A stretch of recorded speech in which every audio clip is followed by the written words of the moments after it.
안녕하십니까? 우리 여성 선교 수련회를 많이 가셔서 많이 빠지셨지만 그래도 우리 많은 성도들께서 오셔서 감사합니다. 우리 다 함께 하나님 말씀 신명기 27장 말씀 보겠습니다. 신명기 27장 1절로 3절까지 말씀 우리 함께 읽겠습니다. 짧기 때문에 우리 함께 1절부터 3절까지 읽겠습니다. 신명기 27장 1절로 3절까지입니다. 시작. 모세와 이스라엘 장로들이 백성에게 명령하여 이르되 내가 오늘 너희에게 명령하는 이 명령을 너희는 다 지킬지니라. 너희가 요단을 건너 내 하나님 여호와께서 내게 주시는 땅에 들어가는 날에 큰 돌들을 세우고 석회를 바르라. 요단을 건넌 후에 이 율법의 모든 말씀을 그 위에 기록하라. 요단을 곧 적과 꿀이는 흐르는 땅에 내가 들어가기를 내 조상들의 하나님 여호와께서 내게 말씀하신 대로 하리라. 아멘. 김장환 목사님이 쓰신 큐티 365일이라는 책에 보면 무슨 이야기가 나오냐면 버지니아 지역이라고 했는데 이분이 버지니아 지역 어느 곳인지는 분명히 얘기를 하지 않았습니다. 여러분께서 아시면 나중에 좀 알려주시기 바랍니다. 버지니아 어느 한 시골 마을에 한 의사가 있었습니다. 이 의사는 의술을 가지고 주변에 가난한 사람들을 만나면 돈을 받지 않고 치료를 해줬다고 합니다. 많은 사람들에게 돈 받지 않고 진료를 해줬대요. 그래서 은혜를 많이 입은 사람들이 이 사람이 살아있지만 이 사람을 위하여 기념비를 만들기를 원했습니다. 그러나 이 사람이 말하기를 제가 살아있는 동안에 기념비를 만들기 원치 않습니다. 마음은 감사하지만 그것은 제가 원하는 것이 아닙니다. 대신 다른 것을 부탁드리겠습니다. 제가 만약 죽게 된다면 바로 죽은 그 장소에 저를 묻어주십시오. 이렇게 부탁을 했습니다. 이분이 어느 날 왕진을 가다가 차 안에서 죽게 됐습니다. 그러니 어디에 묻어야 되겠습니까? 도로 가운데 묻을 수는 없고 그래서 사람들이 그분이 돌아가신 길가에 묻어줬다는 것입니다. 묻고 난 다음에 그분을 기념하기 위해서 큰 기념비를 비석을 세워줬대요. 지나가는 사람들이 운전에 방해가 되지 않지만 이렇게 딱 지나가면서도 그 비석을 멀리서도 볼 수 있도록 그 비석을 볼 때마다 그분을 기억하고 그의 봉사와 희생에 감사하는 마음을 갖도록 비석을 세웠다는 것입니다. 혹시 여러분 버지니아에 왔다 갔다 하시면서 이런 비석 보신 분 있습니까? 없어요? 네. 우리 김장환 목사님이 버지니아 어딘지 한국에 사는 분이라서 한번 버지니아 잘 모르셔서 이분도 어디서 책을 읽으셨는지 이 책에 그렇게 기록을 해놨습니다. 오늘부터 저희가 신명기 27장 말씀을 보게 되는데요. 신명기는 전체가 모세의 설교입니다. 모세가 가나안 땅에 들어가기 전에 모압 평지에서 광야 2세대 광야에서 태어난 2세대와 1.5세대를 놓고 다시 한번 율법의 말씀을 강론하는 것입니다. 모세는 가나안 땅에 들어갈 수 있어요, 없어요? 못 들어가기 때문에 2세들에게 하나님 말씀대로 살라고 말씀을 강론하는 것이 바로 신명기입니다. 이 신명기에는 모세의 3개의 설교가 들어있습니다. 1장부터 4장까지를 모세의 첫 번째 설교라고 하고요. 5장부터 26장까지를 두 번째 설교이고 27장부터 34장까지를 세 번째 설교라고 합니다. 첫 번째 설교는 이스라엘 백성들이 광야에서 겪었던 것들을 기억하게 하는 설교였습니다. 그리고 두 번째 설교는 가나안 땅에 들어가면 이렇게 살아가라라고 하면서 하나님의 율법의 말씀을 요약한 것입니다. 그리고 세 번째 설교, 오늘부터 시작되는 27장부터 34장까지는 하나님의 율법에 순종할 때에 축복받는 백성이 되라고 말씀하는 권고입니다. 이제까지는 저희가 신명기를 통해서 하나님의 율법에 대해서 자세히 다루었습니다. 오늘부터는 이 말씀에 순종할 수 있도록 또 축복받을 수 있는 길을 찾으라라고 말씀하고 있습니다. 그러면서 오늘 27장에 세 가지를 말씀하고 있는데요. 첫 번째는 율법을 큰 돌 위에 세우라 말씀하고, 두 번째는 돌 제단을 쌓아라 말씀하고, 세 번째는 그르심산과 에발산에서 율법을 반포하라 라고 말씀하십니다. 오늘은 첫 번째 부분을 살펴보겠습니다. 첫 번째, 우리 하나님은 가나안 땅에 들어가면 너희가 가나안 땅에 들어가는 날에 큰 돌을 세우고 석회를 바르라. 왜 석회를 바르라고 했을까요? 그냥 돌에는 세우기가 어렵잖아요. 10계명에는 글자가 많지 않습니다. 그렇지만 신명기의 법을 다 기록하려면 엄청 많은 글자가 있잖아요. 그래서 돌판에 다 새길 수가 없습니다. 그때 오늘날처럼 전기 펜이 있는 것도 아니고 다 쪼아서 글을 써야 되는데 그 많은 글자를 적을 수가 없었습니다. 특별히 모세의 이 신명기의 율법을 총 정리하면 613개가 됐습니다. 그걸 다 적기 위해서는 큰 돌에다가 석회를 바르고 편편하게 만든 다음에 거기다 쓰면 좋기 때문에 그렇게 돌 위에 석회를 바르라 라고 이야기했습니다. 내가 땅에 들어가는 날에 큰 돌을 세우라. 특별히 이 돌을 어느 산 위에 세우라고 하냐면 에발산 위에 세우라 라고 했습니다. 사실 요단을 건너가자마자 있는 도시가 무슨 도시예요? 여리고인데 그 여리고에서 에발산까지는 거리가 30마일이 된답니다. 그리고 그 여리고부터 예루살렘까지 에발산까지 올라가려면 계속 올라가는 길이에요. 해발이 4,000피트가 된다는 것입니다. 그렇기 때문에 그날 갈 수는 없다는 거예요. 그런데 왜 하나님께서 모세가 말하기를 네가 땅에 들어가는 날에 라고 얘기했을까요? 이 말은 강조하는 것입니다. 잊어버리기 전에 가자마자 무엇보다 가장 먼저 돌비를 세우고 석회를 바르고 하나님 말씀을 기록하는 일을 가장 먼저 하라라고 말씀하고 있는 것입니다. 특별히 율법을 양피지에 기록하지 않고 그 당시에 종이는 없었으니까 종이는 기록할 수 없었겠죠. 양피지에 기록하라고 하지 않고 그 많은 신명기의 613개 율법을 돌 위에 세우라고 한 이유가 뭘까요?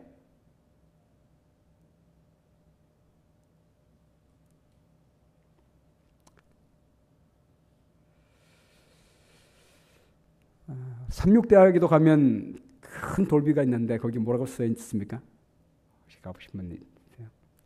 아마 옛날에 오신 분들은 없었을 수 있을 것 같아요.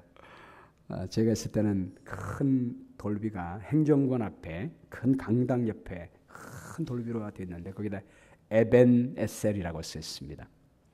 적은 글자야 이렇게 쓰지만 신명기의 이 많은 법을 돌비에다가 다 크게 걸고 세우노라 라고 했습니다. 그 이유가 무엇이겠습니까?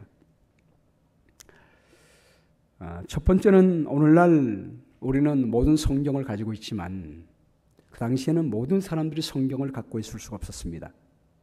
만일 양피지에만 기록한다면 누구만 읽을 수 있습니까? 양피지를 갖고 있는 사람만 읽을 것입니다.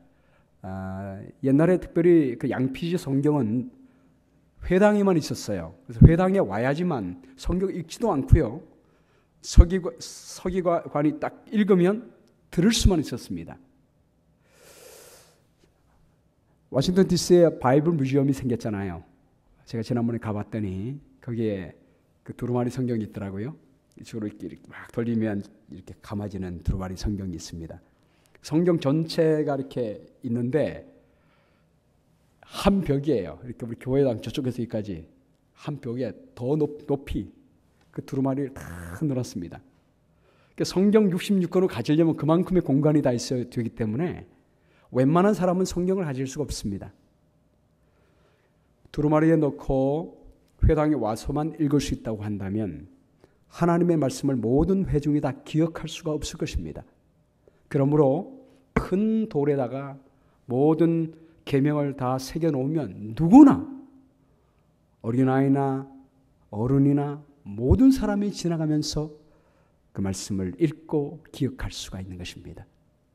그런 이유 때문에 하나님은 율법의 말씀을 돌에 새겨넣으라 라고 말씀했습니다. 그리고 공공장소에 넣게 되면 공공의 법이 되는 것입니다. 하나님의 나라는 하나님의 법으로 통치됩니다. 하나님의 보좌는 법 위에 있는 것입니다. 그러므로 하나님의 백성들은 하나님의 법을 분명히 알고 그 말씀대로 살아갈 때 하나님의 사랑의 성품을 우리의 삶에 반영할 수가 있는 것입니다. 그런 이유 때문에 공공장소에 모든 사람이 다 읽을 수 있도록 하라라고 말씀했습니다. 무엇보다 가장 먼저 가자마자 그 일을 하라라고 말씀하십니다. 여러분, 이 말씀을 우리의 삶에 적용한다면 우리가 부유한 땅에서, 특별히 우리가 하늘 가서도 뿐만 아니라 이 땅 위에서 하나님의 백성으로 하나님 말씀대로 사는 것이 가장 중요합니다. 그러기 위해서는 모든 사람들이 누구나 성경을 읽을 수 있도록 해야 되지 않겠습니까? 우리도 그 명령을 이행해야 될 것 같은 생각이 들었습니다. 우리는 오늘날 큰 비석을 세울 필요는 없지요. 왜냐하면 정말 감사한 것은 성경을 갖고 있습니다. 제가 바이블 뮤지엄에 가서 다시 한번 느낀 것은 우리 모두가 그 성경 66권을 다 갖고 있다는 사실이 정말 기적 중에 기적이고 축복 중에 축복이라는 사실을 다시 한번 느끼게 됐습니다. 인쇄술이 발달돼서 그 66권의 성경이 한 손에 달려있고 요즘은 스마트폰 안에도 다 있어요. 언제나 이렇게 읽을 수 있다는 사실이 너무너무 큰 축복이에요. 우리는 너무 쉽게 갖고 있으니까 이것이 가치 없게 여기게 되지만 하나님의 생명의 말씀이 이렇게 한 손에 다 들려주게 돼서 늘 읽을 수 있다는 것, 정말 큰 축복입니다.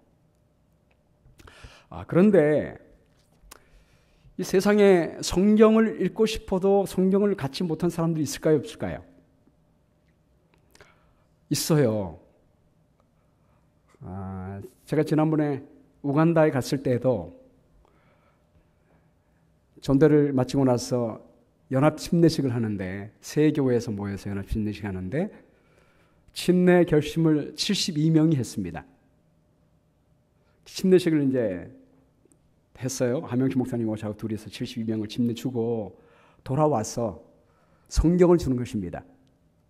성경이 세 가지 말이에요. 세 가지 언어로 된 성경을 줍니다. 나눠주는데 다 나눠준 다음에 어떻게 한 목사님 그걸 다 이렇게 체크를 하시더라고요. 근데 분명히 72명이 침례받았는데 성경은 73권이 나갔습니다. 누군가가 성경을 너무나 갖고 싶어서 그냥 줄 서가지고 받은 거예요. 저 같으면 그냥 넘어갔을 텐데 한명식 목사님은 이 사람을 찾아내야겠다는 것입니다.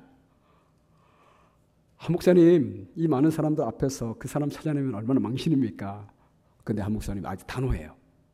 그렇기 때문에 현지의 선교사가 그렇게 하겠다고 할 때는 이유가 있기 때문에 놔둬야 합니다. 세계교회 교인들이 한 400명이 쫙 있는데 73명을 여기 놓고요. 한 명씩 이름을 부르면서 이쪽으로 빼내는 겁니다. 하나씩 빼내는데 제가 그냥 진땀이 났어요. 야, 그 한 사람이 나오면 어떻게 하나? 이런 망신이 어디 있나? 어떻게 수습하면 좋겠지? 라는 온갖 생각을 가지고 제가 기다리고 있는데 한 명이 딱 나왔습니다. 근데 다행히 그 사람이 침례 받은 사람이에요. 근데 문제는 이분이 이제 왜 그러냐면 등록을 안 하고 침례를 받은 거예요. 그래서 실제 73명인데 저희는 등록된 그 숫자만, 기록지만 보니까 72명으로 알고 있었던 것입니다. 다행히 그가 침례 받은 사람이라서 그래도 잘 넘어갔습니다. 얼마나 다행이든지. 제가 한 목사님께 물어봤어요. 한 목사님, 왜 그렇게 했습니까? 이제 나중에 물어봤더니 한 목사님 하는 말이 성경을 받고 싶어하는 사람이 너무나 많다는 거예요. 근데 이분들이 성경 받기 위해서 그렇게 거짓말도 한다는 거예요. 그렇게 그런 것들을 이렇게 방임하게 되면 걷잡을 수 없대요. 걷잡을 수 없다. 누가 한 사람이 그렇게 얻었다. 그렇게 소문이 나면 그 다음부터는 걷잡을 수 없다는 것입니다. 그래서 공의롭게 해야 된다고. 제가 우간다에 있어 보니까 충분히 이해를 하겠어요. 왜냐하면 아이들 빵 하나 주려고 해도요. 뭐 광고도 안 했는데 그냥 아이들 순서가 없어가지고 미안해서 그냥 사탕하고 빵 나눠주겠다고 줄 서라 그랬더니 우리가 보기에는 한 100명밖에 안 보였는데 줄 서라 그랬더니 순식간에 500명이 모이는 거예요. 야, 그 아이들을 어떤 아이는 막 하나 받고 더 받으려고 2개 받습니다. 저쪽에 있는 아이는 하나도 못 받아요. 어떤 아이는 2개 받고 어떤 아이는 하나도 못 주면 안 되잖아요. 그렇기 때문에 공평하게 나눠주는 것이 큰 문제였어요. 그래서 그 줄을 세워야 됩니다. 그러기 위해서. 그 줄 세우는데 막 2-3시간 걸리는 거예요. 참 어려웠습니다. 그러나 물자가 적고 받을 수 있는 사람이 많기 때문에 공평하게 나눠줘야 하는 그 필요를 제가 알게 됐어요. 그래서 그 한 목사님의 그 말을 충분히 이해하게 됐습니다. 그러면서 제가 얻는 한 가지 마음은 야, 이분들이 얼마나 성경을 갖고 싶어 할까 이 마음이었어요. 침례 마친 다음에 어떤 분이 한 목사님한테 와가지고 저 작년에 침례 받았습니다. 근데 성경을 못 받았습니다. 저에게도 성경을 줄 수 없겠습니까? 그러는 거예요. 어떻게 해야 됩니까? 근데 문제는 그런 사람이 한둘이 아니에요. 죄송하지만 우리 당신을 주면 다른 사람을 많이 줘야 되기 때문에 우리가 준비가 안 됐습니다. 양해해 주시기 바랍니다. 그러는데 얼마나 참 미안한지 말이에요. 제가 그걸 보면서 여러분 우리 교회가 이렇게 선교 가서 침례 주고 사람들에게 성경을 나눠준다는 건 정말 우리가 귀한 일을 하는 것입니다.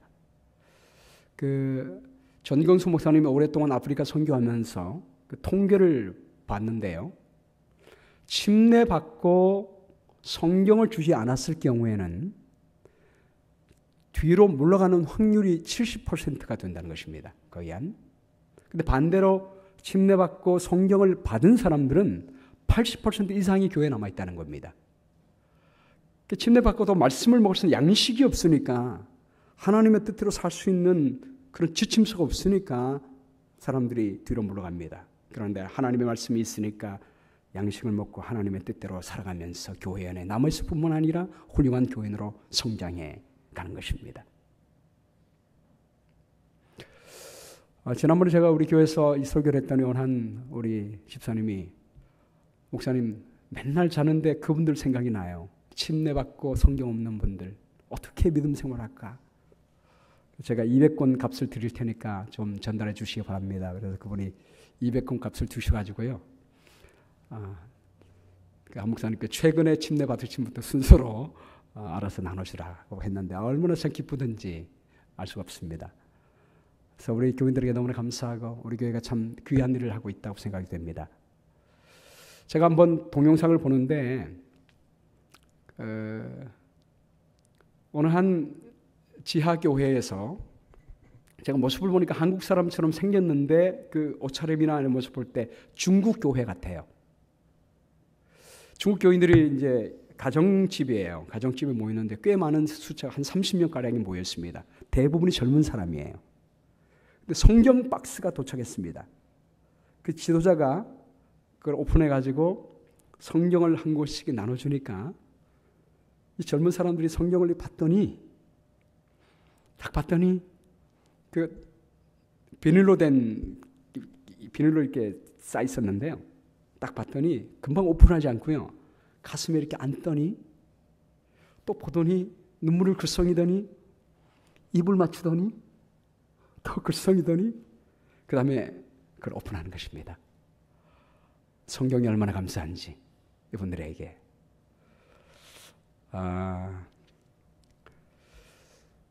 여러분, 성경을 사람들에게 공급해 주는 일들 얼마나 귀한지 모르겠습니다.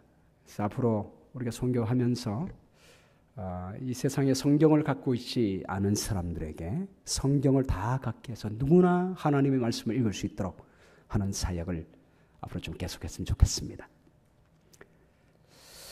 두 번째는 성경을 가지고 있으면서도 읽지 않은 분들을 읽게끔 해야 될 것 같아요. 여러분, 그 돌비를 사람들이 보는데 공개적으로 세운 이유가 무엇이겠습니까? 공공장소에 세운 이유는 누구나 다 읽을 수 있도록 하는 것입니다. 그러므로 우리가 성경을 보급하는 것도 중요하지만 성경을 가지고 읽게끔 하는 것도 우리가 해야 할 역할이라고 생각되고 하나님이 우리에게 주신 명령이라고 생각됩니다. 여러분, 보통 여러분 가정에 성경 몇 권씩 있으세요? 저도 한 성경이 10권이 넘는 것 같아요. 성경이 많이 있습니다. 근데 우리 가정에서 얼마나 많이 읽는가라고 하는 것이 중요합니다.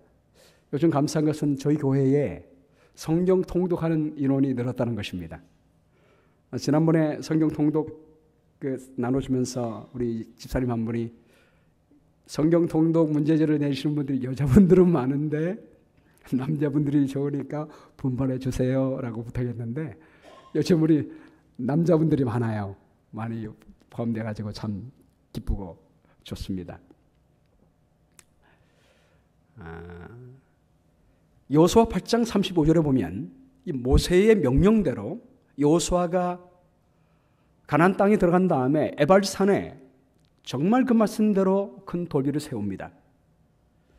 그런 다음에 말하기를 모세가 명령한 것은 여호수아가 이스라엘 온 회중과 여자들과 아이와 그들 중에 동행하는 거류민들 앞에서 낭독하지 아니한 말이 하나도 없더라. 이 말씀을 읽을 때 모든 회중, 여자, 아이들까지 읽게 됩니다. 특별히 우리 하나님께서 이 율법의 말씀을 모두가 다 읽어야 되겠지만 특별히 누구에게 가르치고 읽으라고 강조했습니까? 자녀예요. 자녀. 신명기 6장 1절에 보면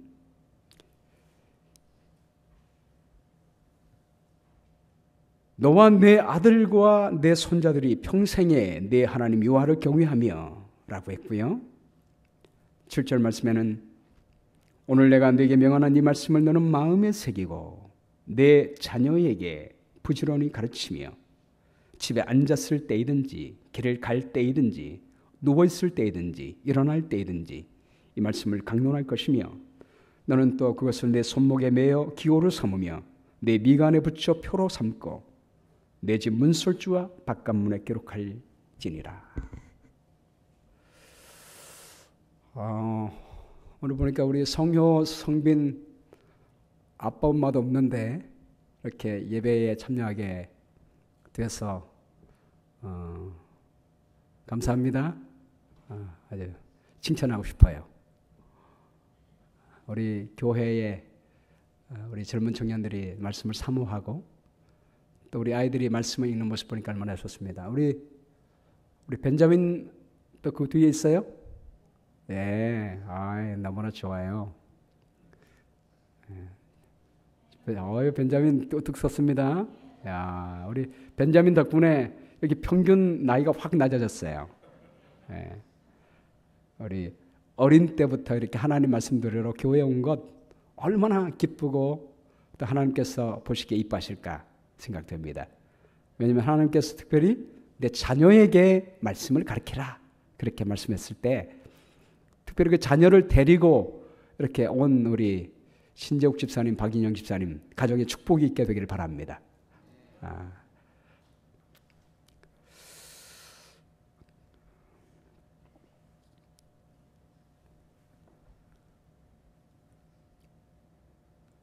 부모와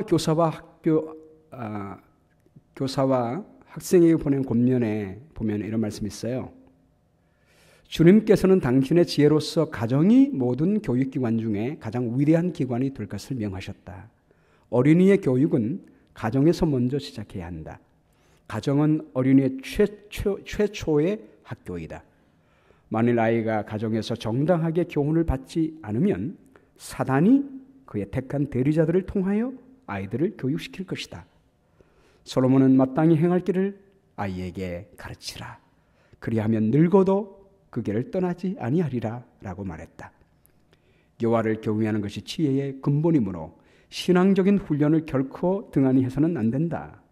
성경은 아동의 최초의 교과서가 되어야 한다. 부모들은 이 책에서 현명한 교훈을 줄 수 있다.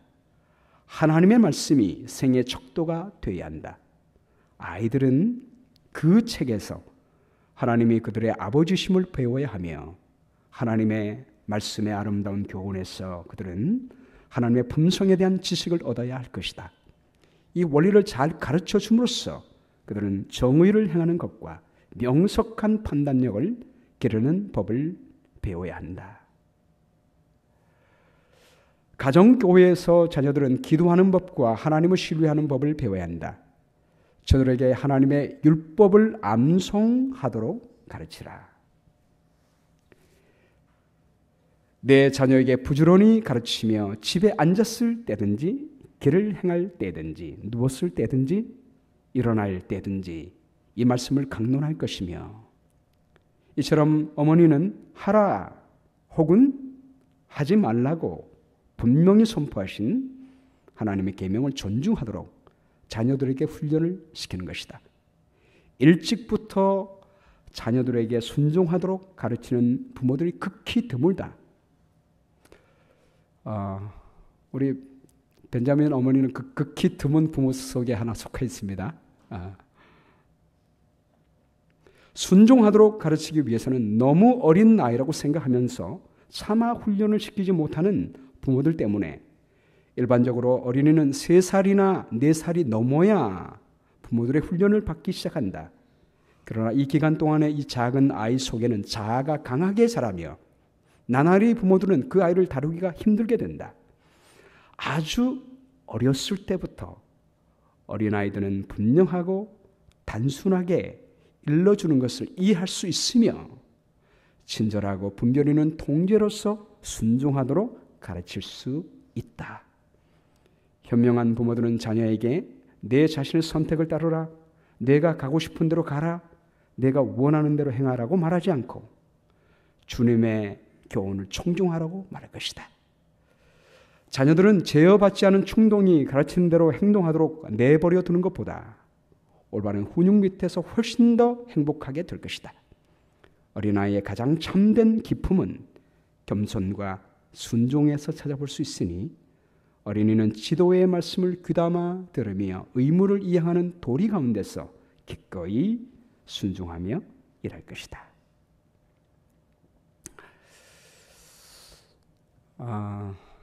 아이들이 이제 여기 아이뿐만 아니라 우리 어르신들 중에 우리 손주들 많이 보시잖아요. 그렇기 때문에 우리 손주를 보실 때가 아이들을 하나님 말씀 가운데 기를 수 있는 굉장히 중요한 기회 같아요. 또 앞으로 또 이게 할아버지 할머니 되실 우리 분들도 계시는데 3살 때 4살 때가 되면 이미 늦다고 했습니다. 더 어렸을 때부터 하나님 말씀을 넣어주게 되면 아이들이 안 들을 것 같지만 마치 스펀지처럼 받아들인다. 그렇게 얘기했습니다. 요즘 한국에 특별히 어린이 교육에 대한 것들이 바람이 불면서요. 참 바람직한 것은 많은 가정들이 아이들을 어릴 때부터 가정에서 하나님 말씀으로 양육하는 운동들이 벌어지고 있는 모습을 보게 되면서 참 고무적이고 감사한 일이에요. 그 사랑의 교회에 있는 그 부목사님 중에 임완철 목사님 막내 아들이 소년인데 5살이에요. 근데 별명이 기도대장이라고 합니다. 집에 손님이 오거나 어떤 친척 몸이 있을 때마다 기도할 사람 있습니까? 그러면 저요. 그러면서 자기가 먼저 기도를 한다는 거예요. 또 둘째 아들 의현이는 초등학교 6학년인데 별명이 성경 박사입니다. 성경 인물을 줄줄이 외울 뿐만이 아니라 성경을 통하여 자기의 비전을 찾고 있습니다. 뭐라고 얘기하냐면 놋기술자 히람은 자신이 가진 기술과 재능을 하나님을 위해서 예루살렘 성전을 짓는 데 사용했습니다. 저도 앞으로 하나님이 주신 은사와 재주를 하나님의 일을 하는 데 쓰고 싶습니다. 그 성경의 일례를 들어서 자기의 비전을 말을 한다는 것입니다. 첫째 딸 수연이는 전 과목이 100점인데 아무리 공부를 하면서도 말씀 묵상을 놓치지 않는다고 해요. 목회자 가장이라서 변변찮은 학원에 보내지 못했는데 한국은 학원 바람이 아주 거세잖아요. 다 학원에 보내기 때문에 학원에 가야지만 따라잡습니다. 근데 목회자 가정이니까 아이들 학원도 제대로 보내지 못합니다. 그럼에도 불구하고 아이들이 공부를 아주 탑으로 잘하는 것입니다. 그런 이유가 하나님 말씀을 가르쳤기 때문인 이유라고 말하고 있습니다. 물론 이분들은 전주에서 목회하다가 최근에 서울로 이사 왔습니다. 그러면서 이 아빠의 걱정은 학교 가서 시골에서 전학 온 아이라고 왕따 당하면 어떻게 할까 그런 걱정이 있었는데 전학 간 지 일주일 만에 부회장으로 뽑혔다는 것입니다. 그럴 정도로 학교 생활에 잘 적응하고 있다는 것입니다.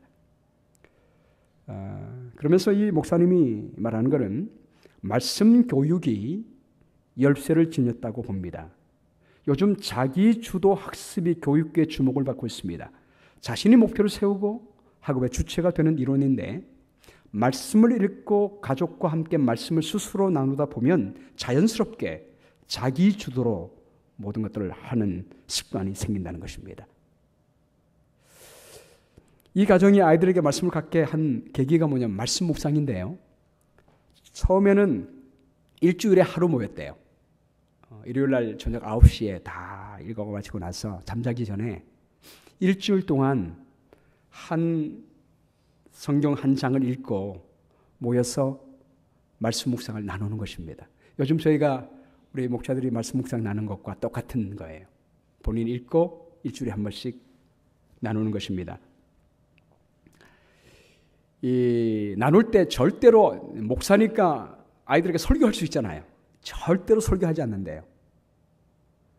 본인이 읽은 만큼 주입식으로 가르치면 수동적이 된다는 거예요. 그래서 하나님 앞에 똑같은 영혼으로 아빠도 목회자지만 자기가 받은 은혜를 나누고 아이들도 받은 은혜를 나눌 수 있도록 한다는 것입니다. 물론 아이들이 잘못 이해한 것은 고쳐주기도 합니다. 근데 이렇게 얘기해요. 이 시간을 통해서 아이들이 부모에게 쌓였던 감정을 솔직하게 털어놓는다는 거예요. 그리고 부모는 이제 처음에 모이면 일주일 동안 뭐 했니? 라고 하면서 나누는 시간을 갖고 두 번째 말씀 묵상한 걸 나누고 마지막에는 서로 돌아가면서 손잡고 기도한다는 거예요. 듣고 손잡고 기도할 때 스킨십이 일어나게 되고 그게 굉장히 친밀감이 일어난다는 것입니다. 사실 부모와 자녀 간에 마음 터놓고 이야기하기가 어렵잖아요. 세대가 다르기 때문에. 터놓고 할 기회도 없습니다. 그런데 말씀 묵상을 하면서 털어놓기 때문에 아이들이 마음속에 있는 고민을 털어놓는다는 거예요. 이런 과정 때문에 사춘기가 와도 아이들이 무사히 넘어갔다는 것입니다. 그렇게 하다가 이게 더 크게 번져가지고 오후 4시가 되면 가족들이 다 함께 모여가지고 일주일에 한 번씩 1시간 동안 성경을 통독해 간다는 것입니다. 그렇게 하니까요. 일주일에 1시간씩 한 번 그렇게 통독하는데도 1년에 한 번씩 통독이 가능하게 됐다는 것입니다. 이렇게 말합니다. 성경은 세상 만사를 해결하는 마법책은 아닙니다. 사춘기이기 때문에 부모와 다툼도 있고 학교에서 친구들과 트러블도 생기기도 합니다. 그러나 말씀을 서로 나누다 보면 어느새 막혔던 담이 허물어지고 하나님 권위 앞에 순종하는 가족을 보게 됩니다. 그래서 이분이 말하는 그 자녀들과 하기 전에 먼저 부모가 큐티를 하라는 거예요. 그리고 이렇게 말씀 묵상하는 법이 있지 않습니까? 그 법을 먼저 배우라는 것입니다. 지난 우리 설교 시간에 오재호 목사님도 그렇고 저도 그렇고 한번 큐티하는 방법 가르쳐 드렸죠. 말씀 묵상하는 방법. 지금 우리 목자들이 먼저 하고 있습니다. 그 방법대로. 나중에 훈련이 끝나고 나면 우리 모든 교인들이 함께 하게 될 것입니다. 그걸 배워서 우리가 먼저 말씀 묵상하고 나서 그 다음에 우리 자녀들과 함께 한다면 우리 가족에서도 하나님의 말씀을 나누는 놀라운 일이 일어나게 될 것이라고 믿습니다. 이분이 하는 말이 뭐냐면 대부분이 혼자 큐티 하잖아요. 혼자 말씀 묵상하는데 혼자 말씀 묵상하다가 지속하지 못하는 큰 이유 중에 하나는 말씀을 나눌 모임이 없기 때문이라는 사실입니다. 아무리 큐티 훈련을 잘 받은 사람도요, 혼자 말씀을 연구하면 나누지 않으면 오래 갈 수가 없습니다. 큐티를 나눌 상대가 없으면 금세 재미가 없어지고 말 것입니다. 재미없는 말씀 묵상을 누가 계속할 수가 있겠습니까?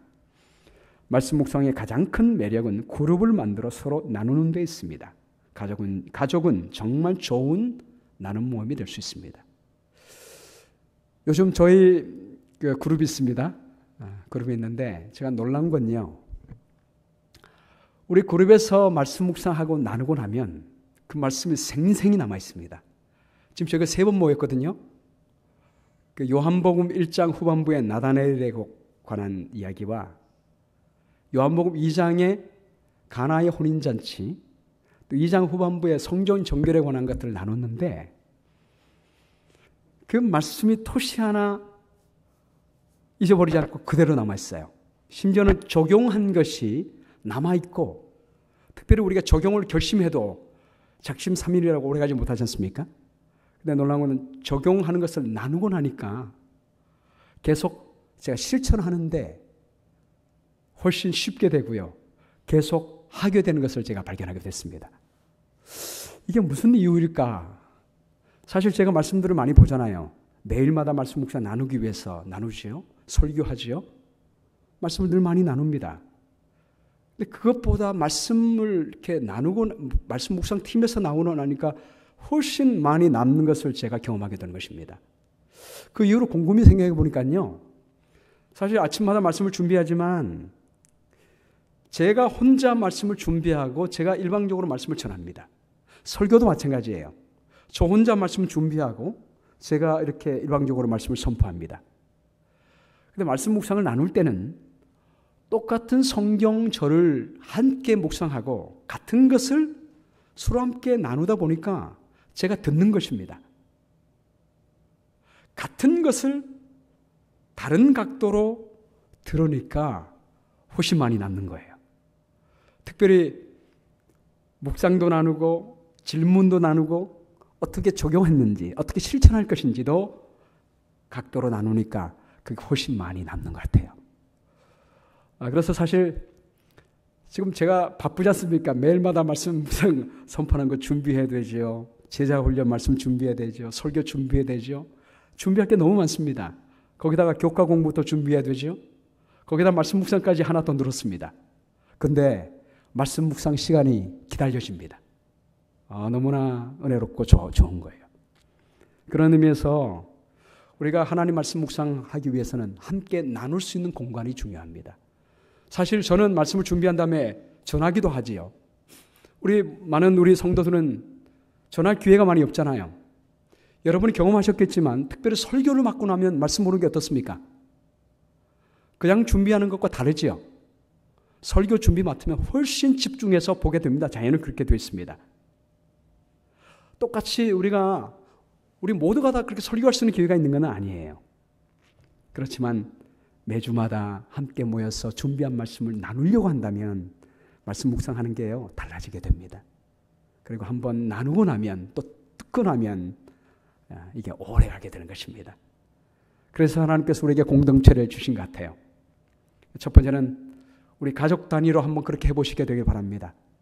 우리 자녀들과 함께 한번 해보시고 또 교회에서 함께 나눠보시기 바랍니다. 그렇게 하면 우리의 삶에 놀라운 변화가 있게 될 것이라고 믿습니다. 특별히 말씀을 암송하는 방법도 익히라라고 말씀하고 있어요. 한국의 제자교회에 윤관유라고 하는 어린이가 있는데 나이가 5살이에요. 근데 지금 성경 109조를 외운답니다. 그보다 한 살 많은 김은서 어린이는 무려 173개의 성경절을 꿰차고 있답니다. 근데 그 교회에 모태신앙 가운데 자라난 많은 어린아이가 있대요. 그런데 집에서 그런 훈련을 안 시키니까 그런 아이들은 하지 못한다는 것입니다. 결론은 부모의 관심이라는 거예요. 부모가 관심을 가지고 아이들에게 성경을 부지런히 가정에서 말씀을 먹이면 아이들이 성경적인 자녀가 된다는 것입니다. 어떤 집에는 성경 이어쓰기를 한다는 것입니다. 신명기 6장 말씀에 너희는 이 성경 말씀을 어디에 두라고 그랬습니까?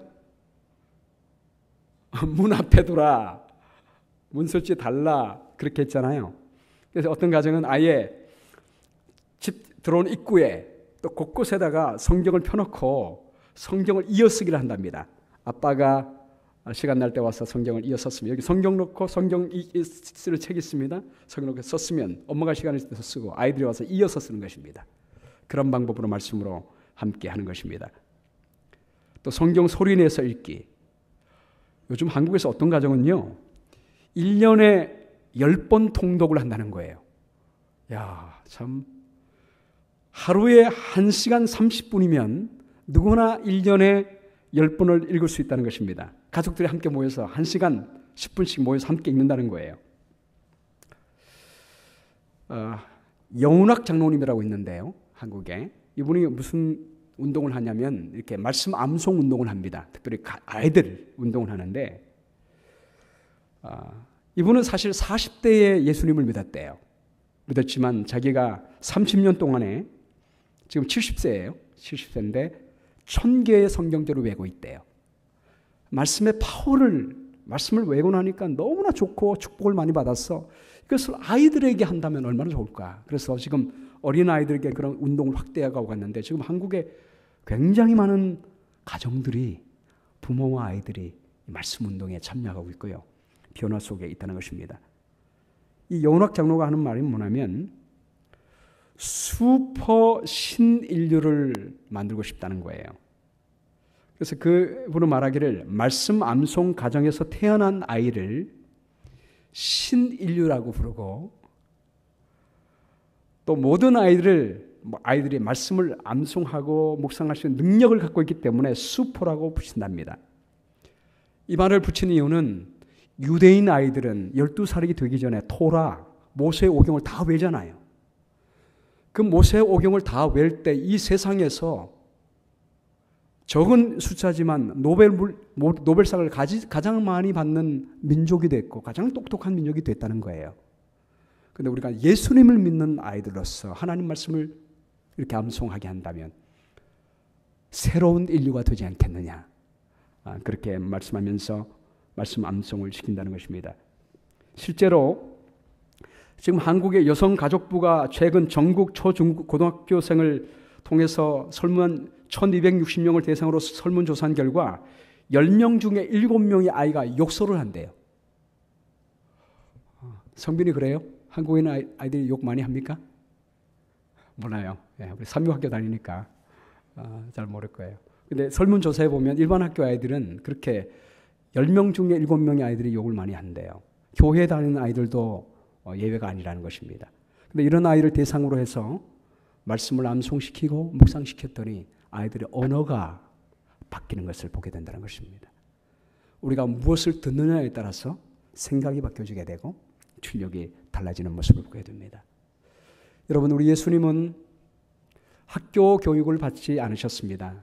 그러나 가정에서 어머니로부터 말씀 교육을 받으셨습니다. 그분이 이 땅에 사는 날 동안에 하나님의 말씀을 따라 사셨습니다. 그러므로 그분은 이 땅에 있는 동안에 온전히 하나님의 영광과 성품을 나타내는 생애를 사신 것입니다. 그분이야말로 신인류로서 새로운 아담으로 오셔서 말씀대로 사는 승리하는 법을 우리에게 가르쳐 주셨습니다. 여러분, 우리도 우리 가정에서 말씀의 비석을 높이 세우고 누구나 하나님 말씀을 가질 수 있도록 해주고 또 누구나 성경을 읽을 수 있도록 하는 그런 운동을 벌였으면 좋겠습니다. 그리고 성경을 가지고 있지만 읽지 않는 우리 아이들과 우리 가정에서 함께 말씀 묵상하고 성경을 암송함으로 말미암아 말씀 가운데 삶으로 하나님이 주신 축복을 누리는 그런 가정과 교회가 되기를 주의 이름으로 축원합니다.